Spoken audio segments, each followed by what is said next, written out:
Hey guys, this is John, and I'm playing Noke in the 5-minute pool on ICC. Okay, let's go with e4 again. I'm riding the e4 train until it bucks me off. Okay, and c6. Maybe we'll try something completely different this time. Although I did have luck with that Panov, but let's play one of the main lines. So we're going to go into this variation. Knight d7, the Karpov variation. Okay, knight g5 is the critical move here. And then bishop to d3. I'll explain the theory after the game, if I can recall it. Yeah, so basically black delays playing h6 until now, and now we get a trade. I think the theory of this line is it's considered fine for black. Queen g4 is the sharpest move now, but I don't know it very well. I feel like I should just play something a little more restrained. Yeah, I'm going to play bishop d2. I'm not going to enter the main lines with queen to g4. So let's just castle. Now they might go c5, so I feel like I should move my queen. Maybe now I should play queen g4, huh? Now that there's been a couple developments. But, maybe rook he1. Well, let's centralize. We'll just play rook he1 and see what black is up to here. Okay, now I'm going to go here and maybe play bishop a6. We'll see. I don't get the sense that I'm going to be truly challenging black with my treatment of the position, but it could be okay. We'll find out. Okay, so bishop a6. I want to neutralize this bishop now that it's strong on this diagonal. Knight e5 is another move I'm briefly considering, but probably will not play. Yeah, let's go with this one. Who is this player? Don't recognize this name. Renat Bigaliev. Yeah, never heard of him. Okay, so we get a trade. Let's just play king b1. Tuck our king away. Useful move. So if black takes on d4, I'll take with the knight, and then knight b5 could be an issue. So they close down the position. All right. Bishop takes h2 is not a move I'm concerned about. It would be pretty unusual for black to play that. So let's just play the bishop back here. I'm thinking about knight e5, but if knight e5, they could take it. I take with the pawn, they take on d1. Yeah, I don't think that's working out in my favor. Maybe I should undermine this pawn immediately, but also I'm not sure about that.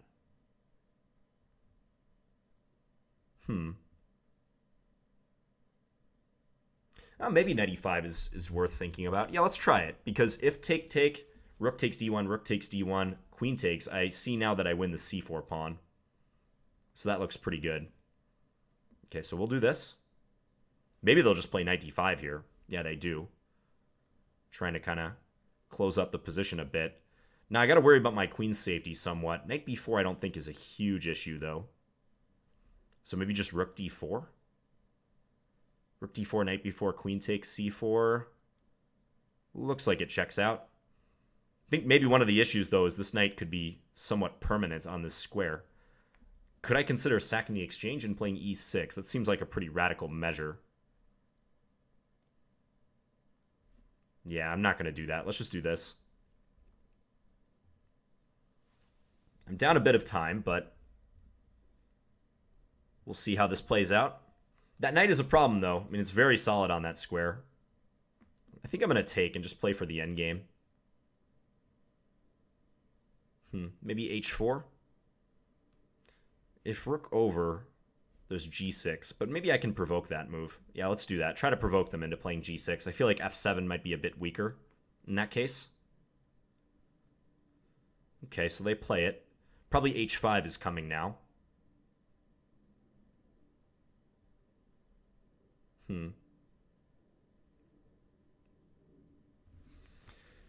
Okay, so if rook h4, h5, g4, they'll just take it. Okay, let's come here. I'm going to try to be a little sneaky. I want to keep material on the board and try to harass, like, especially their kingside pawns. Let's come here and just see how they defend this pawn.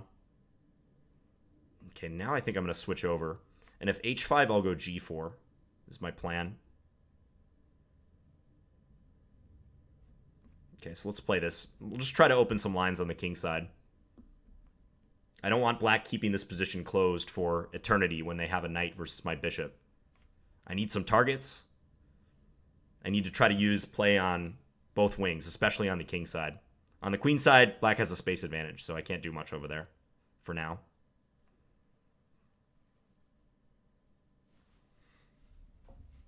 I'd like to include this rook, but I'm kind of hoping that the pawn tension clarifies on the king side so I can play something like rook g1. If, like, the pawns on that wing get traded, let's say. b4, wow. Huh. So if take, knight takes, you're coming into d3, that's your argument? Okay, well, let's just play the king up. Pre-move this. I'm not sure about b4. That might create some unnecessary weaknesses for black. I only have a minute and a half left, though.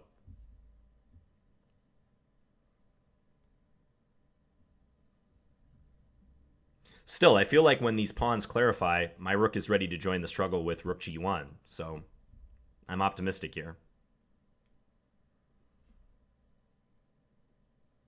Okay, so let's take. And bring the rook over. Is he going to play for a4, maybe? Like, really try to squeeze me over on this side of the board? It's possible. Maybe I should have considered a4, but I think I'm kind of committed to my kingside play here.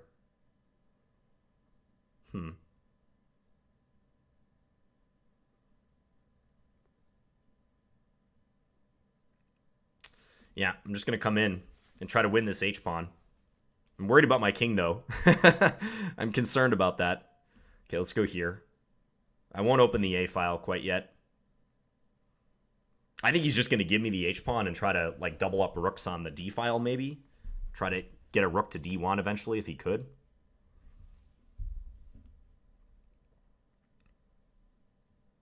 Now the onus is going to be on black to play actively because it looks like I'm going to go up a pawn. He's trying to figure out how to crush me with his queenside pawns.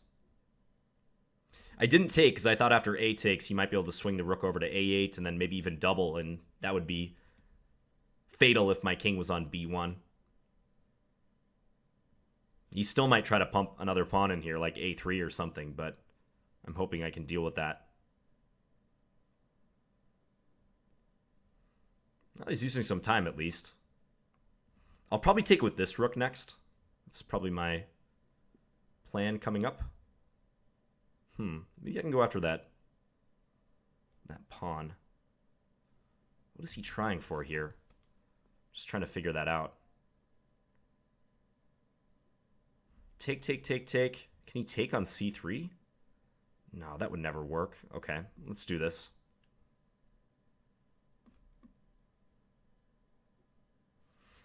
This is kind of weird. Okay, so yeah, he's probably trying to get the rook into d1. Maybe now I should play this or take. Yeah, let's take now.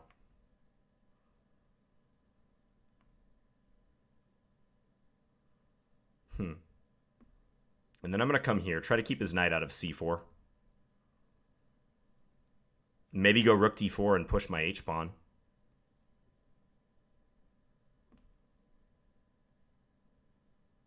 Okay, let's do this.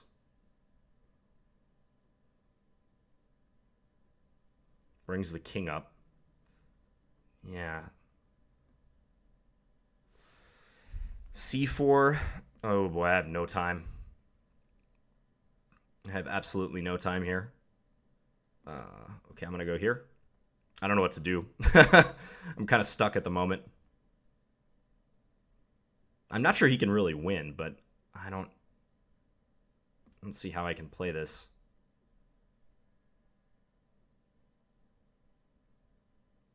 With my 14 seconds. Just b2. Okay, now I got to sack the exchange and hope for the best.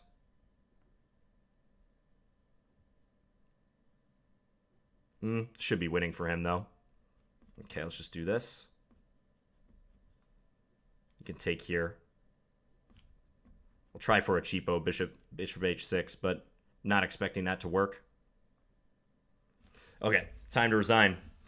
All right, so his play against my king eventually succeeded. Yeah, I won the h-pawn, but he had so much activity with those queenside pawns. This h-pawn never got off the ground, unfortunately for me.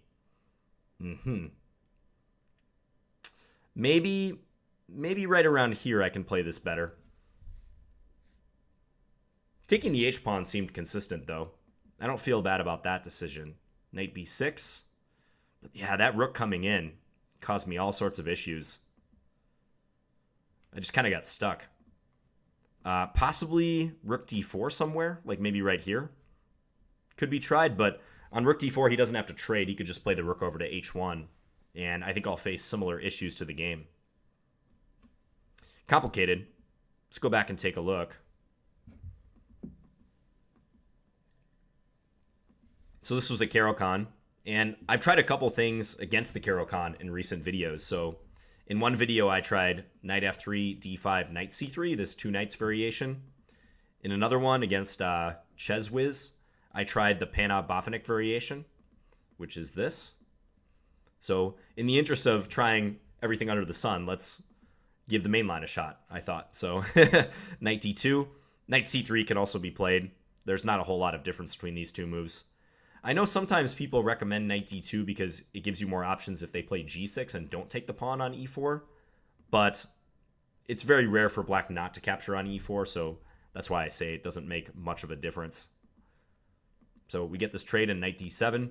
The other main move is bishop f5, and also occasionally you see knight f6, but knight d7 is the, what they call this, the Smyslov variation, I think. So black is preparing knight gf6, and they want to be able to recapture the knight without having to double up the pawns. So here I played knight g5. This move looks very strange if you've never studied this line before, and it breaks an opening principle, right? We're moving the same piece twice, in the first 5 moves no less. Actually, we moved this piece 3 times now. Knight d2, we took on e4, and now knight g5. But the point is, this move kind of disrupts black's development, because if they try to kick the knight, h6 would be a normal move. They run into knight e6. And this is a good trap to remember, because if black takes, there's queen h5, and we're just going to mate them. So after knight e6, they would have to play queen a5, and then there's bishop d2 hitting the queen. Black is just losing here. Or if not losing, they have a worse position. I think they can play queen b6, but this is pretty bad already. So they played knight gf6. Then I played bishop d3. Again, h6 is bad here because of knight e6. Here it's not because h5 is a problem. Black does have the queen there, but bishop g6. We now have the bishop pointed at this square, and checkmate. So black played e6 correctly here. Now, the famous game Deep Blue versus Kasparov went h6 from here. This is that last round game in their match where Kasparov famously lost for the first time in a match against a computer, the reigning world champion. And Kasparov, for whatever reason, decided to play this line as black. And he played this, maybe thinking the computer wouldn't sack on e6, or that maybe they would follow up incorrectly, but the computer took here, and this sacrifice is considered promising for white. If take, there's bishop g6 check, king e7, and then just castles. I played this position over the board before, and it was a long time ago, maybe 12 or 13 years ago, and I won fairly quickly with white. Even though white only has a pawn for the piece, black's development is totally confounded, and white has many natural moves that they can play to increase the pressure on black's king. So I think the Deep Blue Kasparov game went queen e7, castles, and now take here. But after check here and bishop f4, the engine scored a crushing victory. Kasparov did not last much longer after this. So, moral of the story is, don't play h6 too early in this line as black. You should only play it after bishop d6 has been played, as my opponent did. So now queen e2, h6, and yeah, sacking here or on f7 wouldn't have the desired effect anymore. If I take here and take, the problem is I can't really disturb black's king as much as I would like to. If queen takes e6, just queen e7, and black will force the trade of queens. If bishop check, just king f8, and black is not blocked in by their own dark square bishop anymore, so this isn't nearly as good as the other lines I was demonstrating. So I went knight e4, take, take. Now here there's 2 moves. There's knight f6 and there's queen c7 as my opponent played. Against knight f6, I think queen h5 or queen e2 can be played. against queen c7, as my opponent played queen g4 is considered, I believe, the most promising here, but there's a lot of theory. After queen g4, white attacks this pawn and black goes king f8. And despite the slight inconvenience to black's king, it's not clear cut. Like, in fact, I think black is holding up pretty well in these variations. I just didn't know this, so I didn't go for it. I played bishop d2 and chose this plan of castling queenside. And as I said, I don't think this is challenging to black, but at least it gave me a playable position. So, not the attitude you'd like to have with white. In a tournament game, I would not be happy with what I failed to achieve here as white out of the opening. But in a blitz game, I mean, you can't stress too much about like trying to prove an advantage against every possible line. And here, I mean, maybe white's even a little bit better for all I know. So we both castled queenside. And then black got c5 in. And I played bishop a6. So I feel like this bishop is strong now, so I should go to trade it. They took, and then king b8. I played king b1. Possibly I can improve right around here. Black was able to establish kind of a nice bind with c4, knight f6, knight d5, that whole thing. The computer says bishop c3 is better. I played king b1 instinctively just to hide my king for the future, but yeah, maybe bishop c3, which uncovers my rook down the d file. Now, I think if they were to play this move, the point is I can go d5 and attack the g7 pawn and also attack here. That looks more to the point. I like that better than what I did. So as played, black gets in c4. I played the bishop back to c1, but then knight f6. I went knight e5. Black swapped. So here, if they take and then take e5, I did like the fact that I win c4, and I thought with bishop f4 being a threat, black would probably have to play knight d5. I didn't think white could be worse here at all, which seems to be the case. It looks about equal. But probably the way black handled this, just keeping the position closed and not trading too many pieces, is the best way of going about it. Because here I'm in danger of getting into a scenario where black's knight is dominant and my bishop just has no role. And in fact, that's kind of what played out in this game. My bishop was never able to truly achieve much or help my position. I played rook d4 here. I wasn't worried about c3. I felt like I could just play b3 and this pawn might be overextended. So rook d4. Knight b4 is suggested, but can I take here if that happens? Oh, wow. Just rook takes d4. I didn't notice that at all. Yeah, and I can't take because if queen takes c2. And this must be winning somehow. Why does it say -8? King a1? What is the crushing move? Probably just queen a4. King a1, queen a4. And then there's mate and also knight c2 threatened. Yikes. Yeah, that ends things pretty quickly. I'm pretty sure we both missed that little detail. Queen takes here, take here. Otherwise, he might have considered playing knight b4 or even played it. So I would have had to play rook takes d8 in that case, and I'm not losing or anything, but yeah, black looks a little bit better to me. So instead, he played rook c8. I played c3. I felt like that move might have to be played inevitably. I see the computer didn't like it, though. It says rook e4. Attack that pawn, try to force it forward, and then play b3. You know, in view of what happened, maybe this is better, because at least I keep my pawns off of dark squares. The dark square pawns on the queen side kind of limited my own bishop. I was blocking myself in. Nevertheless, c3. Now we traded into this endgame. This is an endgame that your preference for either white or black here might come down to style. I think I would rather play black here because I play pretty well in closed and semi-closed positions, and I feel like black has already achieved a lot with this knight on d5. It seems to me that the onus is on white to justify having a worse minor piece, and even though I can take shots at his king side, I just get this sense that the position is harder to play for white. But there might be some who disagree and wouldn't mind at all playing white's position, so I tried to play actively. I was poking and prodding over here. Rook g3, I thought I was kind of being sneaky, maybe trying to go here and then over to h3. So b5, I played rook f3, and then after rook c7, I went here. The point being that now after h5, I play g4, and black cannot respond with takes because this rook is undefended. whereas before that rook was on c8. Instead, though, black kept pushing.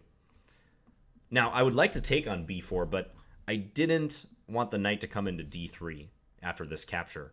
This would fracture black's pawns, but that knight coming in is going to cause me some problems. So hence I tried to ignore it and just defend c3. But black played a5. This was a nice long-term investment in black's counterattacking chances, because those pawns pretty much won the game for black later on. And here I took. Looks okay. He took back. Now rook g1. So the engine wants to go bishop d2 in an effort to slow black down, I assume. Yeah, because now if here I can take on b4, and I might just hold on to this pawn. So perhaps I have to think defensively at this stage and not immediately try to go after this pawn. So I played rook g1, a4, rook g5. Doesn't like that one either. But it's not too bad yet.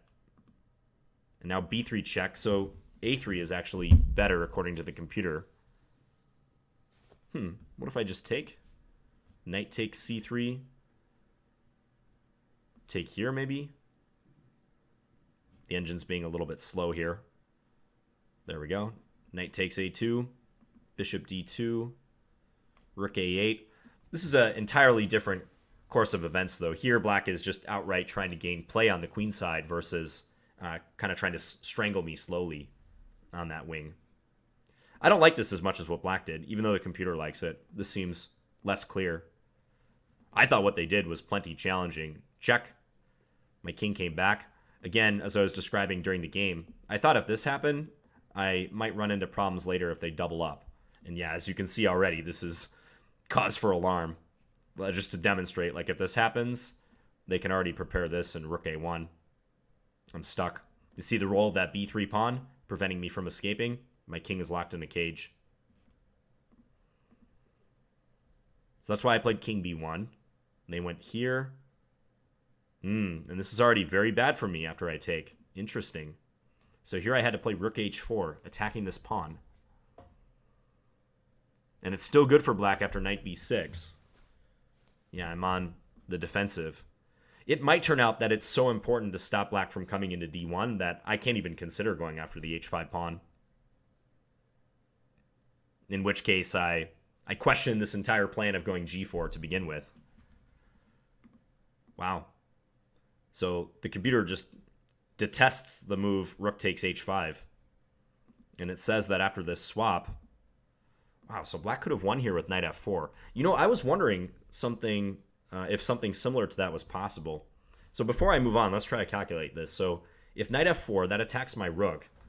Obviously, I would play bishop takes f4. And then black will go rook d1 check, bishop c1. And now that's an interesting position. I think I see the solution that the computer has in mind. But if you want to pause your video and figure out why the engine thinks that is winning for black, you can do so now.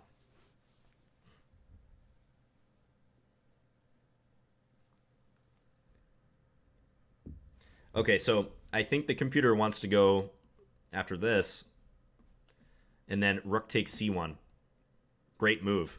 And then after king takes, he takes here, and I'm up a rook, and it's my move, but I can't stop the pawn from promoting.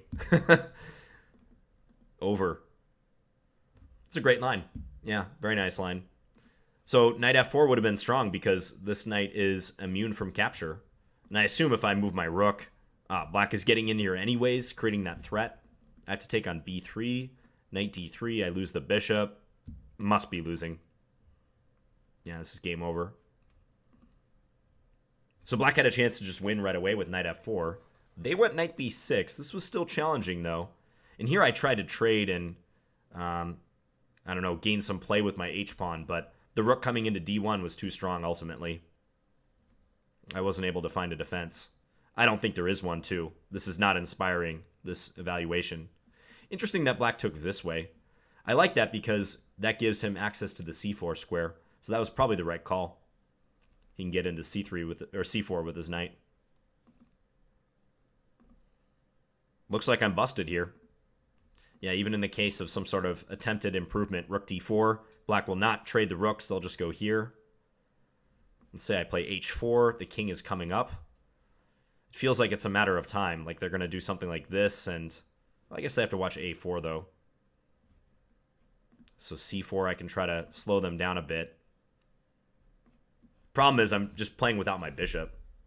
It's pinned and useless. Rook takes. Check. King b4. Here I can't even take the knight because of rook h1, which will lead to checkmate. Yeah, this is probably also losing. So I played rook f4, and black just casually brought up their king to assist. Got behind the h-pawn just to make sure it moves. I could play h5, but I think they could even take and then come back here if they really wanted to. I'm that tied down right now. No amount of thrashing around is going to save me here. Yep, and the knight comes into c4. And all I could do is witness the execution black has in store for me. Yeah, and I can't really ignore this pawn because a2 check is a threat. So take b2, and I have to play rook takes c4, otherwise white's going to win on c1. Now I had 10 seconds left, and I'm totally lost too. I technically have 2 pawns for the piece, but these pawns are not connected, and black has a much superior king. My bishop is not going to be able to play much of a role.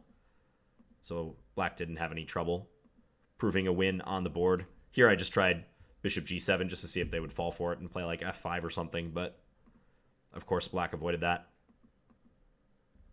So nicely converted by my opponent. I'm impressed by the way they handled the later half of this game. And I think they just realized before I did that the h-pawn wasn't really important, and even though white has a passed h-pawn, it's not nearly dangerous enough, and the more important thing to consider is black's rook coming to d1 and this kind of mating net they have me in, or this box on the queen side, thanks to these pawns. So I think if you're looking at this variation from the white side, probably you got to look at queen g4. I think that's where white's theoretical chances lie in this line. And from the black side, this is a pretty good line. Like, if I were to take up the Caro-Kann, this line would be at the top of my list of variations to play from the black side. Anyways, hope you guys enjoyed this video, and I'll be back again soon with another one. Talk to you guys later. Bye.